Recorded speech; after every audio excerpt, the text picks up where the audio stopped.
Pause. But we got a lot of shit to dive into, bro. I'm ready to unpack it all. First and foremost, let's just give a big shout out to Kendrick Lamar. All for it. Yes. Just shout outs to Kendrick Lamar. Went crazy. That album was dope. Phil, did you listen to the album? Nope. Damn. Phil was more like the tech dude. So Okay, like, nah, I feel if Phil that. would listen to the album, he'd be listening to like, how is this song really mixed well? Am I wrong, Phil? You could still listen to it for those aspects. Correct. You are correct, but there was this instance where this actually happened to me today. Yeah. Where I went to Burger King, right? And I'm like, "Yo, you forgot something on my burger." And she's like, "What? What'd you forget?" Oh, Jesus Christ.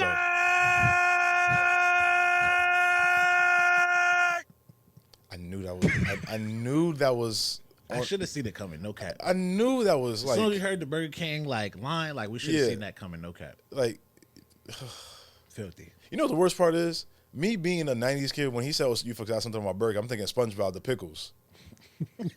But I had to put it in context. We're talking about Kendrick Lamar. My brain worked that fast. Right, like, no nigga Kendrick. You're like, okay, man, it's this coming. motherfucker says mustard. Anyways, so that lets me know Phil didn't listen to it, but he's been pay attention to memes. He's been on Twitter. He's been on Twitter, Facebook. Yes. Phil's old school. He's probably on Facebook. Type. Yeah, I am old school. See, how do I know? He might still have AIM chat. You know what I'm saying? Good Hey, shit. that's what's up. Yahoo chat. You Yahoo feel me? Messenger? Like, you know what I'm saying? All that shit. MSN? Niggas don't know about those. You MSN? feel me? They wasn't outside with us back They then. wasn't outside. Yes. We was outside with the sidekick. I had a Feel me? T-Mobile sidekick. That's the shit. If you had that was the iPhone back then. No funny. That's facts. And they need to bring that back, by the way. Anyways, Kendrick, my man, what'd you think about the project? I think the project is really, really dope. It's probably the most West Coast project we've heard from anybody in a minute. I agree with that. The samples went crazy. Yep. Sampling Luther Vandross. I don't know. For me, that was probably one of my favorite moments. The SWV sample on Heartbreak. Yes. I mean, Heartbreak on Heart Part 6. Yes. That shit is The Heart Part 6 fire. overall is amazing. But the Luther sample went crazy for me because my mom was a huge Luther fan. Yeah. And like, so growing up, we was hearing them. So as soon as we heard it, we were like, fuck. Yep. And yeah, he did his thing. So like, the album is amazing. The two samples that caught my ear were, of course, the Luther sample. What sample from Luther? What song? Luther. Do you know? It said "My Heart Was Mine." If your world was mine, I forgot the name of the freaking song. I think it's Worlds. Yes. If I the would world play was it, but you get blocked. mine- Yeah, I would. Yeah, we'll play it for you after. We'll play it for Please, you after. please. But he sampled that, and of course he added the dessert on the top, the cherry on top with SZA on the Feel song. me? And they both fire sliding. track. What's your favorite song on the album? It's Luther and the Heart Part 6 for real. Those are the two. I also really do like Peekaboo because it's fun. Yeah. And you know what I'm saying? It makes you want to sing it and shit like that. But like driving in the car, I replayed Luther about 4 or 5 times like when I was listening. Yeah, Call Me Crazy, my favorite song off this album because it's it's nighttime right now. We're recording at nighttime right now, right? When I leave here and I'm driving home, I'm gonna put the window like cracked down, open the sunroof real quick, and I'm gonna play Dodger Blue. Okay. Dodger Blue is a cruise song, bro. Okay, that yeah. song is fire. Yes. It's super fun. And this is coming from a Yankee fan. Yeah. I'm still salty about that damn World Series, but still, like, that Dodger Blue song is my shit. Yeah. I don't know what it is. The second I heard it, I was like, yo, wait a minute. I was like, wait a minute. It feels like this album was made for niggas to listen to it driving in a 6-4 with the windows down, with the, you know what I'm saying, with the fucking the what's the shit with the buttons? We don't have Hydraulics. There you go. So with that, with the shit leaning all the way to the front, like that's how it felt like when I was listening to it in the car. I felt like I was in that, even though I wasn't. I ain't gonna lie though, that sample on Squabble Up with the I forgot the name of the song, but I know it's a house, like the 80s house music, whatever the case is.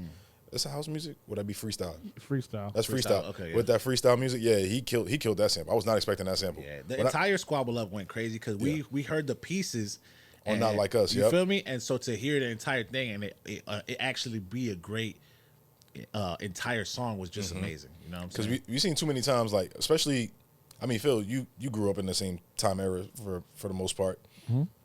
When the late 90s, early 2000s, a lot of rappers, R&B singers, pop singers, they would always play like their next single in the background.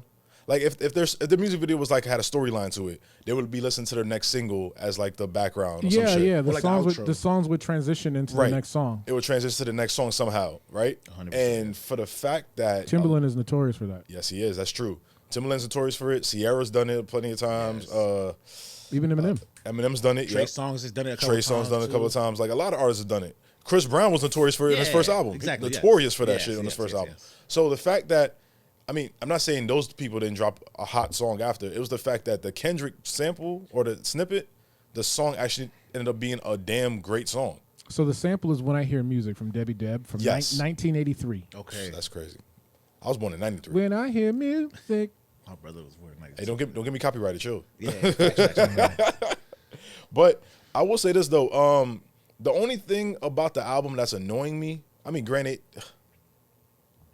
I do like the fact that he on the first song, Whacked Out Murals, he addressed Snoop, he addressed Nas, he addressed Lil Wayne, and he addressed Drake. I do like that a lot. Like he just nipped it in the bud. Like, yo, listen, if y'all want to go there, we can go there. Fuck y'all niggas. It's not just more or less like, oh, fuck Drake, fuck Lil Wayne. It's like anybody who wants smoke with me, fuck all y'all niggas. I definitely I like understood that. it. Yeah, and it's a very respectable thing. I was just talking about this with Jeff in the car. I was on the way here. Is at least for the Lil Wayne portion of the beef or whatever. By the way, that wasn't a diss. Yes, it was not a diss. It was not a diss, bro. He just standing on business. Yeah.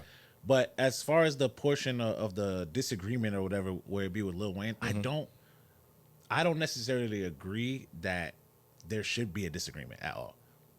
I think that Lil Wayne is in his right to feel like he wants to perform at the Super Bowl. I disagree. But continue.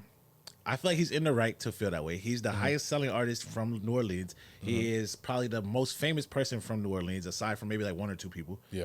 You know what I'm saying? Master P is not even as famous as Lil Wayne in New Orleans. No. You feel me?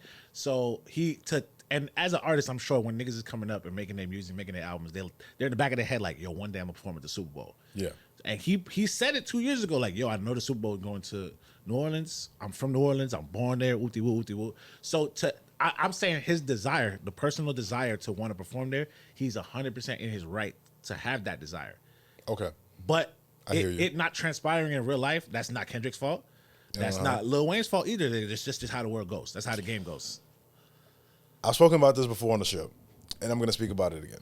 But because now I have like a different, not a different viewpoint, but like a more full circle viewpoint on it. Okay.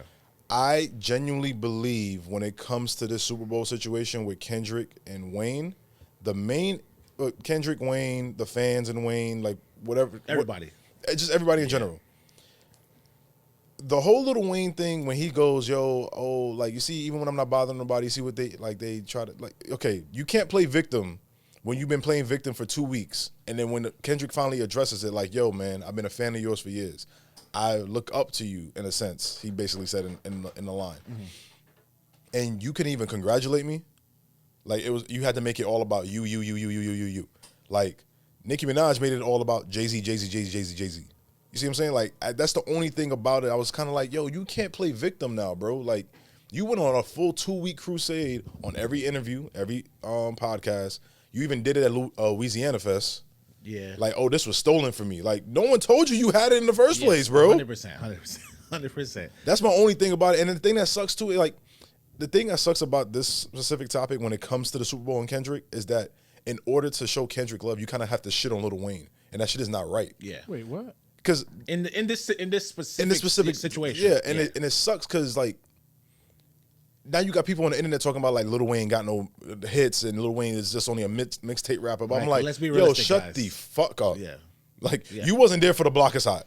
You wasn't there for Bling Bling. You wasn't there for Fireman. You wasn't there for Mr. Carter. Niggas wasn't even there for Carter 3. They wasn't there. You wasn't there for Hustler Music. Hustler Music is still my favorite Lil Wayne song to this day. Like, Niggas you wasn't there. They wasn't even there for No Ceilings. They wasn't there for No Ceilings 1, 2. They wasn't there for Drop 1, 2, 3. Like, you know what I'm saying? So that's the only thing that bothers me about this Super Bowl situation, because it's been a situation where like kind of Lil Wayne's pit himself versus Kendrick in a weird way, right? Like kind of indirectly. Do you think sometimes this stuff could be fabricated?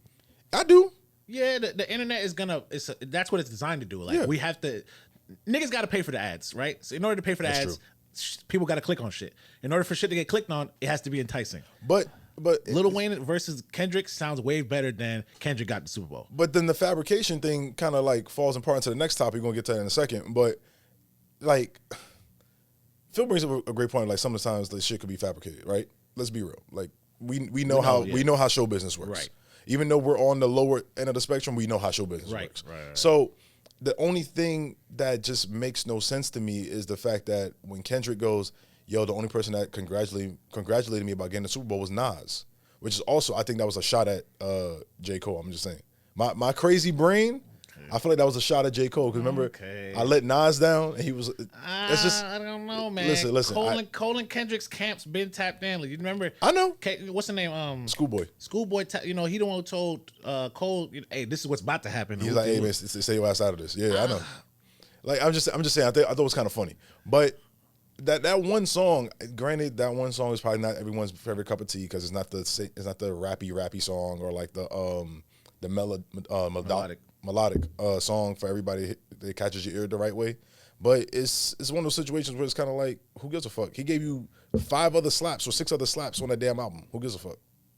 And people complaining about him taking that shit off, and it's like for me, I never took it as when he took it off. I didn't take it as, oh, he don't want to be in the beef. First off, nobody said Cole's name, right? Nobody said Cole's name, nigga. You know what I'm saying? Like directly, like in that way. You know what I'm saying? He said, "Fuck the big 3, it's big me." All right, cool, nigga, whatever. But nobody ever came out and said, "Hey, nigga, I'm better than you, J. Cole." If they did, it would be a different conversation. All I'm gonna say is this: I feel like Kendrick had another version of Euphoria that was tucked away for J. Cole.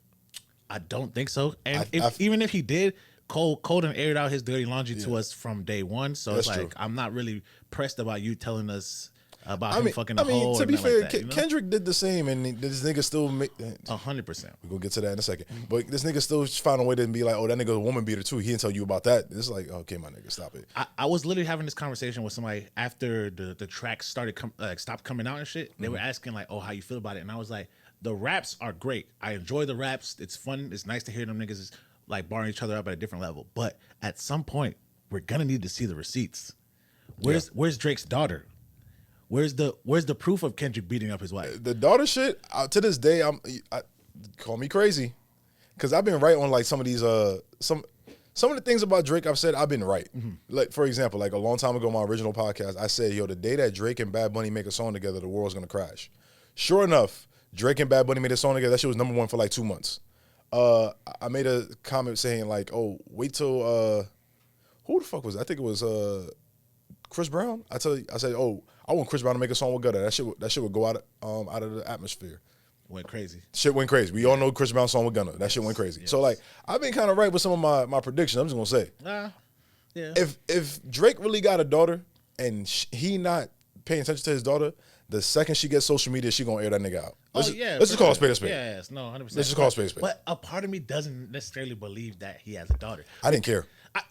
We obviously don't care. Like, that nigga not my homie or nothing like that in real life. I you know really what I'm give saying? a fuck. I fuck with his music and all that whoopty whoop. But I'm just saying, as a human being, if I made a public mistake the first time, right, by hiding my kid, and niggas finding out and it blowing up. Granted, technically, his Adonis would be the second time technically.